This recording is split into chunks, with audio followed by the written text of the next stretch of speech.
turn it into what we saw on the screen? Yeah, I mean, Piers was also a producer on the film, so he was kind of there the whole time.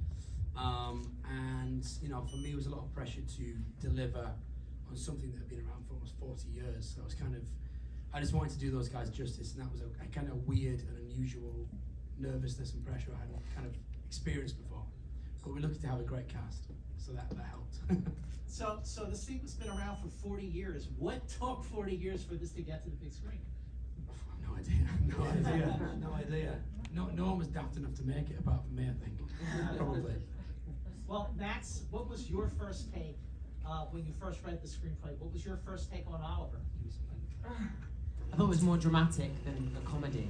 And then I met Martin, and then read it again, and with Martin's references, and then it became this comedy that we made. Yeah, I really enjoyed it. I thought it was very different to anything I've done before, so I was really excited. How about for you, Ashley? Yeah, same. I mean, I read the script and fell in love with it, and I just thought it'd be a movie for this time right now to make me feel good, and like also, you know, talk about subjects that aren't talked about as often as they should be.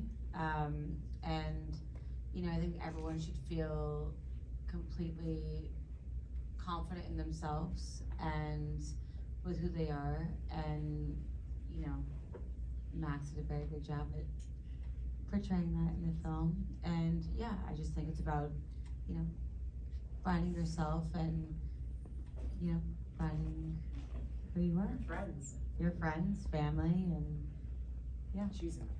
Yeah. So Hero, what was your take on like this like blend that the movie is? It's like a dark comedy, you know, it's a zombie movie, it's a coming of age film. You know, what was your take on just how the movie is so many different things? Yeah, I think, whoa, this one works way better than my other one. I don't even know if I need this. Shall we just keep it like? Yeah, literally. Yeah, we can hear. Like my first take, I feel like we could have made this movie in so many different ways, and it could have been way more serious and way more kind of sensitive to the issues that Oliver deals with. But I think Martin did a great job of balancing, you know, like the comedy and the heart and you know, the storyline, and it's quite hard to put like a multitude of genres in the same film without losing any kind of, you know, the strength of one theme or one element. And I think you kind of like put them all together in a really nice way where, you know, you have an element of the humor, the heart, you know, a little bit of everything in there, which is hard to do. How about for you, Evan? What was it like to balance so many different styles and genres and tones? I would need a mic, cause Who wants the mic? no, cause it's probably hard. Like I feel like no one can hear me ever. Balancing what? The tones of the piece, like comedy to drama. Did you enjoy playing the film? Playing the You character? hated it. Yo, so I had such a good time. I first of all, I got to work with all these amazing people. I actually love everybody here, which is crazy. You don't usually get an opportunity to do a movie and you actually love everybody that you're working with. And it's like, you know, it was almost like a dormitory. Like we were in a hotel with nobody else in it but us, and we just watched weird shit on TV and came up with ideas about like what we were playing and having a good time. But like, you know, the story's about family, and it was like being with family to make this project, so we were all very happy to be a part of it. Martin Owen, who's very easy to get along with, I don't know how, but he is, and he's a wonderful human who actually is an amazing director, and we got such a good time to like play around, have a good time, and create something that I think actually matters, you know? I think it's about family and love, and we all got lucky to do this together. Oh, that's great. That's great. Jacob, what was it like when you all got together, when the whole cast got together for the first time? I'll just talk. It was really fun. I mean, like, these are such talented people that, you know, have been doing this for a lot longer than myself. This is my first opportunity, so when we were all in the same room together, I felt honored to be able to be in a room like that. And they're really the people that you see, they're the same. They're really the nicest people, so supportive. I mean, Max was like, made it feel like it was just fun, and Martin, and everybody that was in this made it just a fun time. We were just like goofing off. It was like summer camp. I don't know. This is Jacob's like first time doing a film. Yeah. Good job.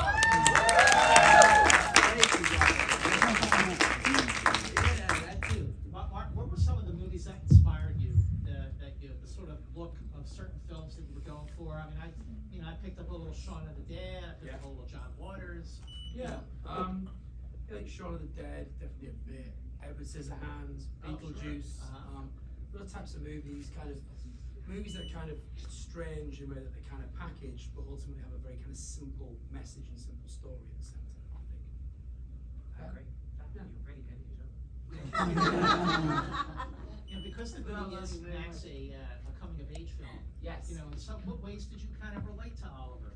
I feel like I'd already come of age, so I had the retrospect of like sort of like going back and like actually like thinking about how I came of age, I suppose.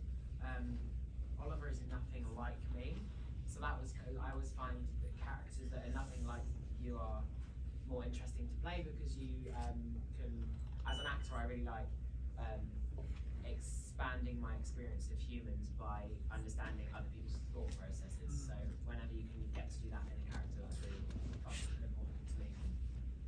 Well, actually, when you all got together, like, how do you feel like that helped you, like, get what the film is and get your character and get into the vibe of what the movie was going to be when you all got together?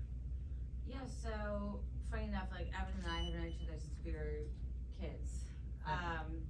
And I remember specifically we were in quarantine and we drove out to Wales and Max had texted me and was just like, I can't wait to meet you guys, whatever. And again, just like kind of being in a situation where everything was locked down and we were all together in this hotel. It really did make a family and everyone to feel comfortable, and like we had this little like room where we'd have dinner and like watch movies and do whatever, but like that was the whole thing that brought us together because on set you have to work, but I think it's so important to have outside relationships to make everyone feel comfortable and get to know each other, and like we definitely had that through being locked down in a hotel. And every night would be in this little screening room and watch movies, TV shows, whatever, have dinner together, and it was really, really lovely. And especially because when you walked outside, it was all closed down. Totally. There was nothing to do, but it really made a difference just being able to connect. I think we had like 5. The Postmates that we use, basically. Deliveroo. We really enjoyed like putting these guys onto like the English way of life. So they call it Postmates, we've got Deliveroo. Deliveroo was like the It's just a vibe. different name, but yeah, Deliveroo comes. We got 5 guys But the TV along. show that we're talking about is a TV show called Naked Attraction. Yes. Yeah. That was our vibe. It's ridiculous, yeah. And it's basically like, I don't know if you guys know about it, but there's like a one contestant and there's like 10 other 10 people suitors. like around them with like a sheet in front of them. And it goes it's up. the most ridiculous TV show ever. But it starts off and like it goes up to their knees, and then the person in the middle has to like say what they think of the person's knees, and the end goal is to like find someone to go on a date with. And the people behind are butt naked, and it goes up to their knees, and then it goes up to their waist. You see everything. Like, this is The on last real thing you TV. see is their face. You Yeah. see everything, and the last thing you see is their face. And we were introducing these guys to it, already like a bit embarrassed to be part of it. That has a TV show like And it's this. on a local station, And they by loved the way. it. They absolutely In loved it. Europe. So It was a yeah, vibe. We that's need what that we out spent there. on. We need that That's show out there. Evan, I want to ask, like, you're all talking about, like, when you were filming this, like, in lockdown during COVID. Like, I mean, I've been doing a lot of these, like, Q&As about these movies that were shot during, like, the height of the lockdown, like, in the, spring and summer of 2020, and how hard it was, and I'm sure it was hard, but how did, like, you all bonding and sort of, like, living together and being like a family actually make it more fun for you and make it a better film? I mean, look, in that time, I think we all know how amazing it would be to like be able to do something with people like that you care about and actually be able to create at that moment when you think that it may not be possible to do that again. I mean, at the time, it was like, it wasn't even a thought that it was concerning that we weren't going to be able to do the things we used to do. Yeah. It's right. And we all got out there. And I actually, when the project came up, it was like in the dead center of quarantine. And I had a conversation. And at the time, I don't think there was any cast put on the film, and they were trying to figure out who to put around this. And I fell in love over Zoom with Martin and what he was trying to do. And we somehow, like, it was figured out. But yeah, it was like, you know, no matter what the things were, whether we had the worst Deliveroo of all time, or semi-McDonald's or whatever it was, it was so great to be able to be creating and making a movie with, you know, other people and actors that we spent time with, even though in Swansea, Wales, they shoved that COVID test so far up their nose. I mean, I was like, yo, dude, like, whatever you find up there, it's not COVID. It's probably like, you murdered me in my nostrils. and I would literally, I would knock on Ashley's door and I'd be like, yo, are you good? Because I'm not good. I don't think I can. I feel like I'm not going to be able to shoot. And he was like, yeah, it hurt. And I was like, oh my God, I'd be crying when the nurse came over to do my test. It was so painful. It was the most painful thing. I mean, it they went took- all the way to your brain. I was like, who taught you? Why are you going so far up? Who taught you how to do this COVID test? And they were like, nobody. We're just doing it as we go. You know, we got to get as far as possible. But now, like when you take a COVID test, like they barely touch. They barely do it. Yeah, and I'm like, did you get Nothing it? is happening. Yeah, did you Nothing get is it? happening. It doesn't even make sense. You know, like I probably haven't, but you know, you didn't put it far I up. feel like it's just some people just like jobs. Some people don't care too much, and some people just really wanna watch. Swipe your brain. Actually, and it's like I don't blame them. Must be quite entertaining. So, yeah, you gotta have fun. Sorry, I hurt you. Hey, Jacob, I want to ask, like, was it? I mean, even though you had, you know, this like family, were you still like a little nervous about like, you know, like making a movie during COVID? Like, shouldn't I be like, you know, holed up and quarantining? No, I really wasn't nervous. Well, no, I was. I was nervous. I'd like to say I wasn't, but I was absolutely extremely nervous, but really excited as well.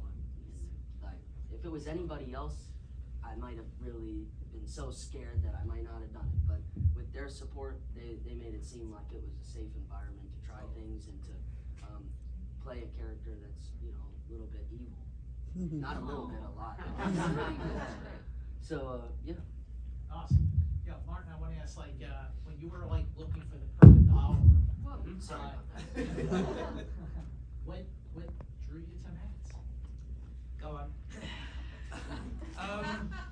So I hadn't seen Max's first film at the time. It was coming out, we'd not seen it.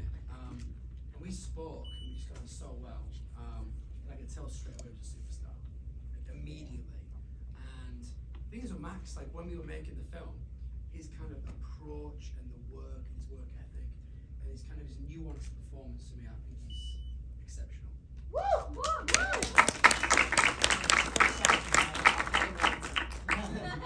Flip side, Max, what makes Martin like a great director and the perfect director for this movie? I think he's a great collaborator. I think when we've been speaking about making this project this whole time, me and Hira discussed like what a safe environment it was, how open-minded to collaboration, how like specific he is with visuals, which is always good for when you're stepping into a world. You want to know what you're getting yourself in for. You want to know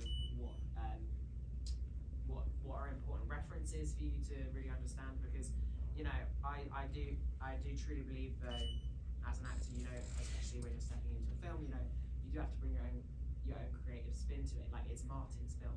Like, Martin is the director of this film, and you are making the film, and we are servicing the story that we're telling as actors, and we have to be the vessel for this story, which is being guided by Martin, and it is Martin's film. So I can only service the information that I'm given, and Martin was incredibly clear time. So we had a great time. We just had a great time, to be honest.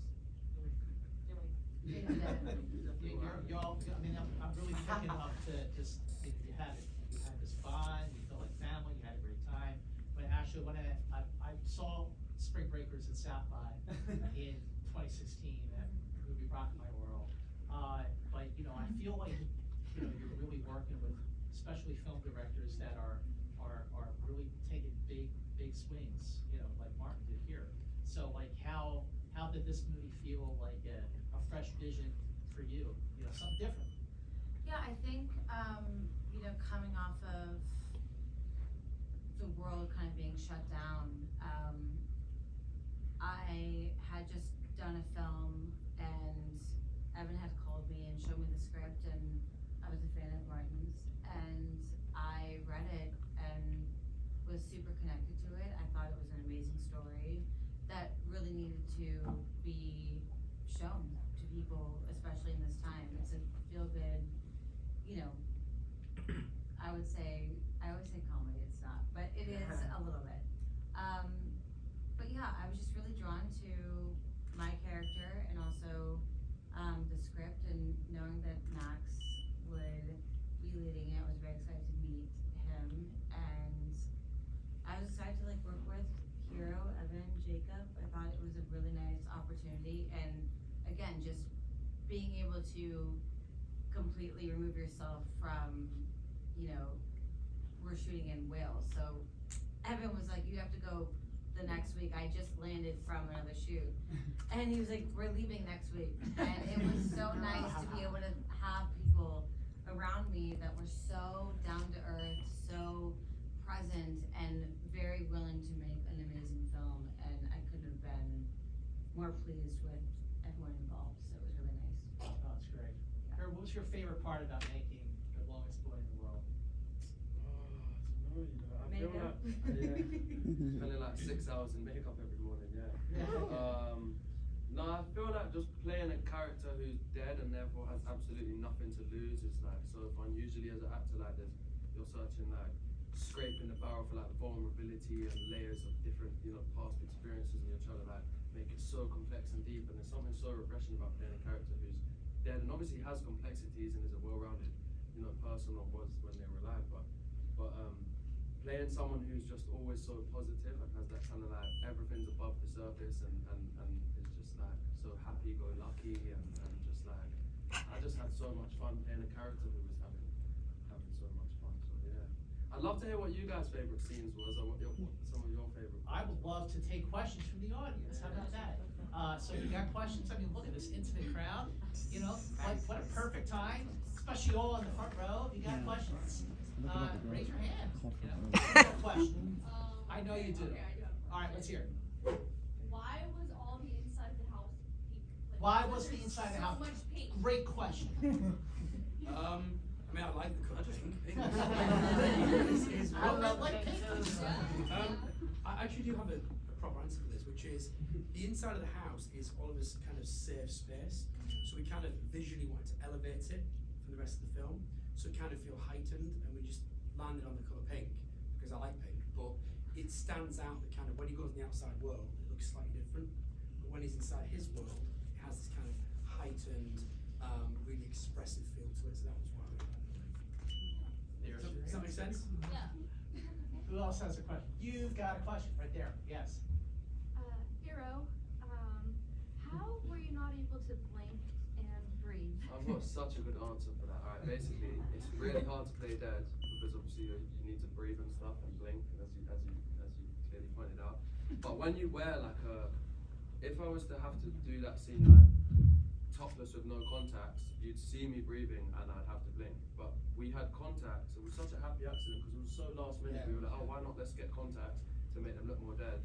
So we've got the like light blue, almost like white contacts, and it was such a happy accident because I wouldn't have been able to go longer than 15 seconds without blinking. But the contacts, you know, they weren't for that purpose, but they really like protect your eyes from needing to blink. And wearing the three-piece suit with like the shirt, the waistcoat, and the blazer, like before the scene on the sofa, I would like put it out like this, so I almost have like room to breathe underneath. So I'm obviously still trying to regulate my breathing and breathe like shallow breaths and not blink, but yeah. That's how you did it. The costume. I was always looking, I was like, is he breathing? I came in one time, are you alright? Like, You did not move.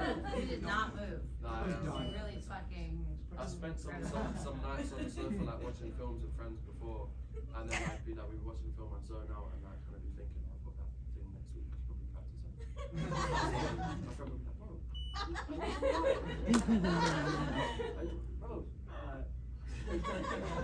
But yeah, no, it was fun. It was fun doing it. After 2 weeks of playing dead and I had to start saying lines, I was bricking it because I forgot that I actually had to act.